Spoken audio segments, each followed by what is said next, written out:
Hello students, வணக்கம். இன்றைக்கி பார்க்க போகிற டாபிக் பார்த்தீங்கன்னாக்கா வேப்பர் பேஸ்ட் மெத்தடு.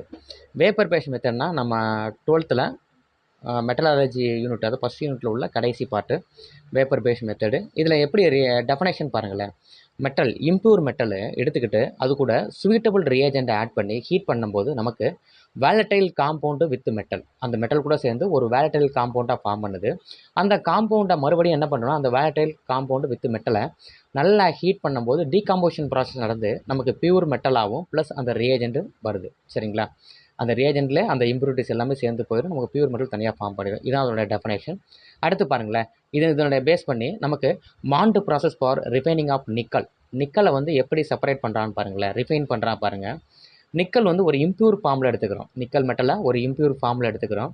அது ஒரு சாலிட் ஃபார்மில் இருக்குது. அது கூட கார்பன் மோனாக்சைடு கேஸ் ஃபார்மில் அதில் ஆட் பண்ணுறாங்க. ஏன்னா இது ஒரு ரியேஜென்ட்ஸ் ஆட் பண்ணும்போது நமக்கு நல்லா ஹீட் பண்ணும்போது 350 கெல்வினில் ஹீட் பண்ணுறாங்க. ஹீட் பண்ணுறப்ப நம்ம ஒரு காம்ப்ளெக்ஸாக ஃபார்ம் பண்ணுது. அது பாருங்களேன், ஹைலி வேலட்டைல் நிக்கல் டெட்ரா கார்பனைலாக ஃபார்ம் பண்ணுது, ஒரு காம்ப்ளெக்ஸ் ஃபார்மேஷன். அது ஒரு கேஸ் ஃபார்மில் இருக்குது. அந்த கேஸை மறுபடியும் என்ன பண்ணுறோம்னாக்க ஹைலி வேலட்டைல் நிக்கல் டெட்ரா கார்பனைல் காம்ப்ளெக்ஸை என்ன பண்ணுறோம்னா மறுபடியும் 460 கெல்வினில் ஹீட் பண்ணும்போது இது ஈஸியாக டீகாம்போசிஷன் ஆகுது.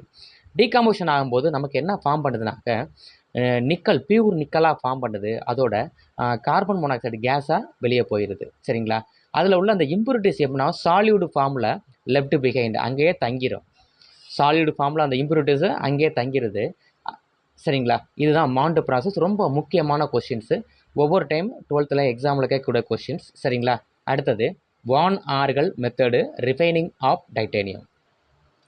வான் Arkel method refining of titanium and zirconium சொல்லுவோம். சிர்கோனியம் நம்ம அடுத்து பார்க்கலாம். இதில் பாருங்கள், மெட்டல் காம்பவுண்ட்ஸாக உள்ளது தெர்மல் டீகாம்போசிஷன் ப்ராசஸ்க்கு உட்படுத்தி பியூர் மெட்டல் ஃபார்ம் பண்ணுறாங்க. எப்படி மெட்டல் காம்பவுண்ட்ஸ், அந்த மெட்டல் கூட அந்த இம்ப்யூரிட்டிஸ் எல்லாம் கலந்துருக்கும். அந்த காம்பவுண்ட்ஸை தெர்மல் டீகாம்போசிஷனுக்கு யூஸ் பண்ணும்போது நமக்கு பியூர் மெட்டல் ஃபார்ம் பண்ணுது. இதோட ரியாக்ஷன்ஸ் பாருங்கள். முதல்ல இம்ப்யூர் ஃபார்மில் உள்ள டைட்டானியம் சாலிட் ஃபார்மில் இருக்குது. அது கூட அயோடின் 2I2 அயோடின் சாலிட் ஃபார்மில் எடுத்துக்கிட்டு 550 கெல்வினில் ஹீட் பண்ணும்போது எதில் வச்சு ஹீட் பண்ணுறாங்க அப்படின்னா எவாகேட்டட் வெசல்ஸ். சரிங்களா? ஒரு வெற்று கலன்மார் சொல்கிறாங்க. எவாகேட்டட் வெசல்ஸில் டைட்டானியம் அயோடின் சேர்த்து நம்ம ஹீட் பண்ணும்போது நமக்கு டைட்டானியம் டெட்ரா அயோடைடு ஃபார்ம் பண்ணுது. இது ஒரு வேலட்டைல் காம்பவுண்ட்ஸாக ஃபார்ம் பண்ணுது.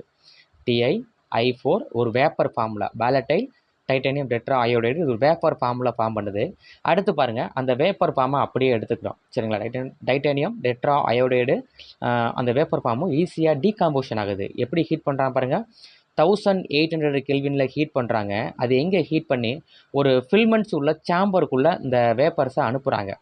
வேப்பர் பாசிட் ஓவர் எ ஃபில்மெண்ட்ஸ் டங்ஷன் ஃபில்மெண்ட்ஸு, டங்ஷன் டபிள்யூனா டங்ஷன் ஃபில்மெண்ட்ஸ் உள்ள ஒரு சாம்பருக்குள்ளே அனுப்பும்போது இந்த வேப்பர்ஸ் என்ன பண்ணுன்னா அதில் பியூர் டைட்டானியம் மட்டும் அந்த டங்ஷன் ஃபில்மெண்ட்ஸில் போய் டெபாசிட் ஆகிடுது.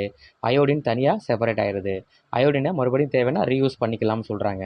அப்போ பியூர் டைட்டானியம் மட்டும் deposit on the tungsten filaments. அடுத்து பாருங்கள், impurities are left behind to not react with iodine.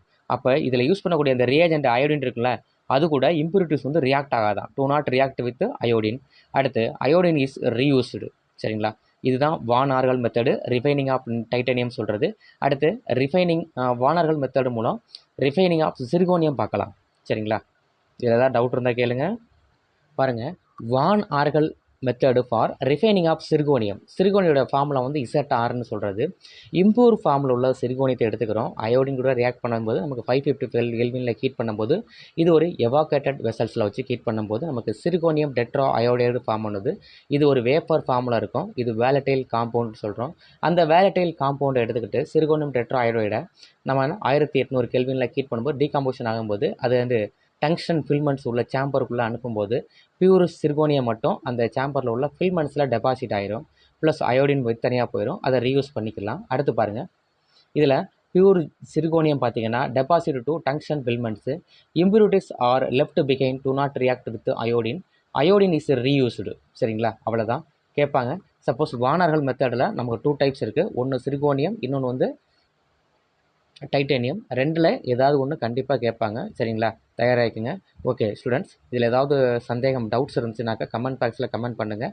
நம்ம சேனலை சப்ஸ்கிரைப் பண்ணுங்கள், ஷேர் பண்ணுங்கள், லைக் பண்ணுங்கள். ஓகேங்களா?